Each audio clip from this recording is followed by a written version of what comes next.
Oke, selamat siang. Berjumpa kembali dengan Mas Bro Tegal. Beberapa info saya kembali hadir untuk kalian semua. Jangan melihat harga yang terjadi saat ini hanya koreksi kecil saja. Kita nggak usah mikir kapan akan pump. Kita waktunya untuk tambah muatan koin-koin sebanyak mungkin yang bagus-bagus untuk menyambut bull market yang segera lagi akan datang, saya kira ya. Akan tetapi tetap Dior riset sendiri dalam dunia kripto berisiko tinggi, bisa cuan dadakan ataupun membeli dadakan, semua tanggung jawab masing-masing. Mas Bro hanya sekedar memberikan info yang saya tahu, lebihnya kalian Dior lagi dulu on riset. Oke, kita langsung melihat di CMC dulu, yang mana kita akan lihat bersama. Untuk koin CMC juga turun cuma 0,2%. Rata-rata BTC turun 0,2% dan 0,2%. Jadi turun tipis, hal yang wajar, koreksi sehat-sehat saja. Waktunya kesempatan untuk tambah muatan. Ya, kita bisa masuk Cardano, masuk BNB, ya, yang bagus-bagus lah ya. Kita juga akan bahas PP juga. Kita akan bahas PP juga nanti. Dan kita akan masuk dulu ke berita yang menarik, saya kira. XRP cetak sinyal langka, potensi rally 25% ke 31 ribuan, investor wajib pantau di level ini ya. Kalau harga murah gini saya berani, XRP itu kalau lagi murah kalian bisa masuk ya, kalau lagi tinggi jangan ya. Pasar aset digital kembali diramaikan oleh pergerakan signifikan dari salah satu pemain lama di industri Ripple, baru saja menunjukkan tanda kebangkitan setelah indikator teknis utamanya memberikan sinyal yang sudah dinantikan oleh banyak investor selama lebih dari 3 bulan terakhir. Fenomena ini muncul di tengah dinamika pasar yang sedang menguji level resisten krusial, memberikan secercah harapan bagi Anda, kayak lagu aja ya, yang sedang memantau potensi keuntungan jangka menengah. Pemulihan ini menjadi sorotan utama karena dianggap sebagai peluang bagi mata uang kripto ini untuk keluar dari fase konsolidasi panjang di tahun 2026. Sinyal MACD bullish pertama sejak Januari untuk XRP. Indikator harian moving average ini untuk XRP baru saja mencatatkan perpotongan bullish untuk pertama kalinya sejak awal tahun ini. Perubahan ini menunjukkan bahwa momentum pembelian mulai menguat dan berpotensi memicu lonjakan harga yang lebih tinggi dalam waktu dekat ya. Anda perlu mencermati bahwa sinyal ini memiliki rekam jejak histori yang kuat dalam memprediksi rally besar sebelumnya di ekosistem cryptocurrency. Kemudian posisi harga saat ini berkisaran di level 24,749 setara dengan 1,43 dolar. Rujukan histori pola awal Januari sinyal serupa memicu kenaikan harga hingga 25% hanya dalam kurun waktu 1 minggu. Target puncak rally sebelumnya tersebut bahwa membawa harga ke level 41.500 ataupun 2,40 dolar pada tanggal 7 Januari 2026. Ya, kita lihat saja nanti.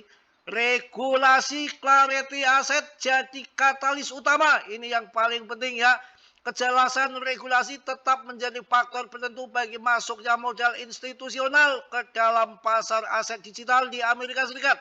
Salah satu poin yang paling dinantikan adalah kemajuan proses legislasi Clarity Aset yang diharapkan rampung sebelum bulan Mei mendatang. Transparansi hukum ini sangat krusial karena banyak investor besar masih menunggu kepastian regulasi sebelum benar-benar terjun ke dunia cryptocurrency. Ini undang-undang payung hukum yang ditunggu-tunggu pemain kripto di seluruh dunia. Kalau ini nanti disahkan, waduh, banyak dana yang akan masuk ke kripto. PP bisa RP1 dengan kilat ya. Adanya kepastian hukum diprediksi akan membuka pintu bagi dana segar senilai 9,2 triliun. Mantep, hingga 138,4 triliun. Gila ini, gila.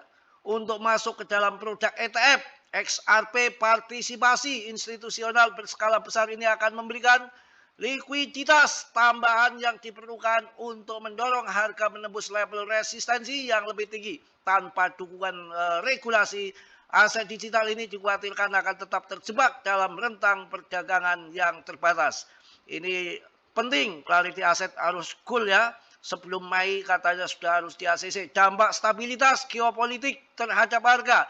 Kondisi keamanan global juga memegang peranan penting dalam menentukan arah pergerakan harga aset berisiko. Bla bla bla bla lah ya.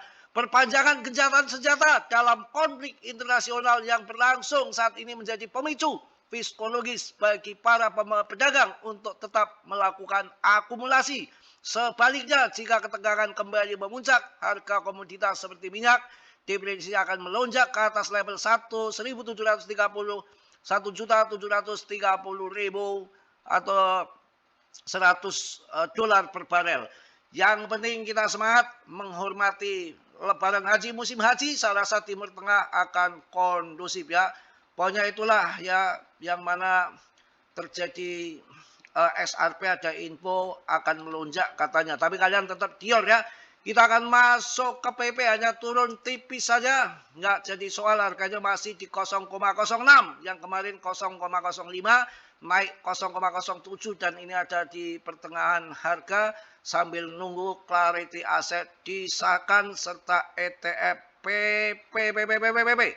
Kita akan lihat bagaimana sekarang holdernya, apa sudah menambah si PP koin saya ini. Kalau sudah menambah kita perlu selamatan ya. Jangan selamatan randa aja. Rankingnya masih di 44 dengan holdernya meningkat lagi di 541,39 ribu. Ya, pemegang kita juga akan lihat di certiknya. Di certik kita perlu pantau juga bagaimana ini kondisinya certik nanti dulu. Kita akan masuk interscan, beberapa dompet yang kita harus lacak di sini. Ya, kita harus lacak di sini di interscan dulu. Kita masuk ke ERC dulu. Oke, interscan kita klik di sini. Mudah-mudahan suaranya nggak hilang, nggak dimakan Martini. Oke, lanjut ya, kita lanjut. Lebih dari 8.600.000 transfer dengan total holder yang naik pesat dalam 1 minggu hampir 30.000 holder. Kita tidak usah tanya kapan naiknya, waktunya kita perbanyak koin, setengah ATA kita gunting saja orang yang berketakutan itu ya. Kita lihat pemegangnya. Pemegangnya harus kita hajar di sini. Siapa aja yang megang, apakah masih untung, masih utuh. Konsentrasi 100 teratas 77,22. Kapitalisasi pasar 5 pemegang saham teratas 30,76%, pemegang saham teratas 39%. Ini artinya antara paus dan retail hampir imbang. Draw ya, tidak dipegang paus semua. Aman ya. Aman. Ya si paus ini pemegang paus, pokoknya sekian paus, hiu, kepiting, udian macam-macam ya. Kita akan lihat data-data yang ada di sini. Binance terutama memegang 13, sekian persen dengan sekian, ini angkanya banyak banget, saya pusing bacanya ya, triliun apa miliar lah bodo amat. Ke dompet kedua ini masih Binance juga, kemudian ketiganya masih Binance lagi, 4 ke Binance lagi, banyak dia ya, 3%, 4%, 6%, 13%, totalnya ada 60% lebih. Kemudian OKX 3%, Asia masih menguasai ya, BitHub 1,9%.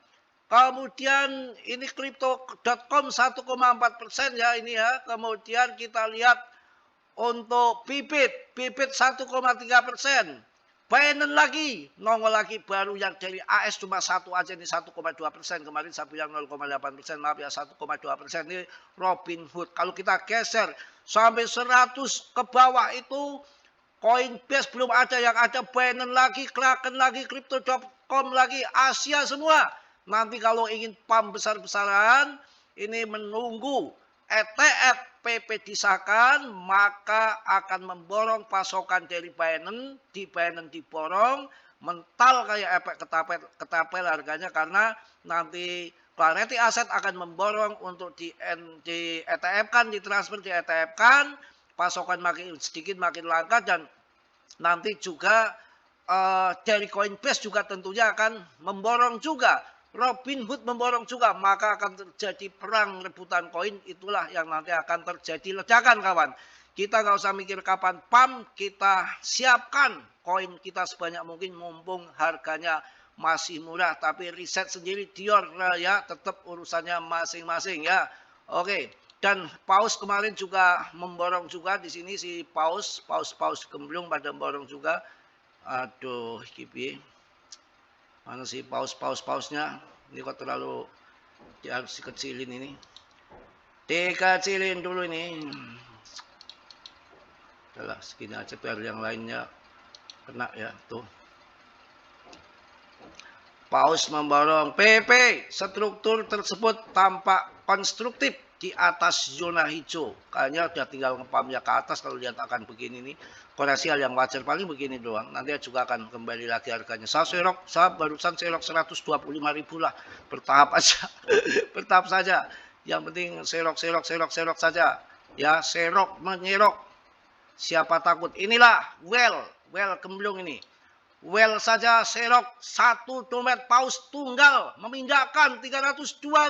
Wah, mantap, 302.000 dolar PP dari luar bursa ketika para well memegang aset kripto dalam jumlah besar menarik koin dari bursa. Biasanya ini berarti satu hal, mereka tidak berencana untuk menjualnya dalam waktu dekat, tetapi untuk disimpan ya, dan lebih sedikit PP di bursa, tekanan jual berkurang, pasokan makin ketat kawan-kawanku.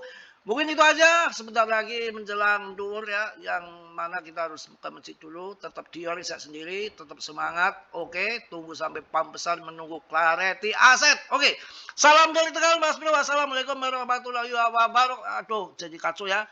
Salam dari Tegal Mas Bro. Wassalamualaikum warahmatullahi wabarakatuh. Cos.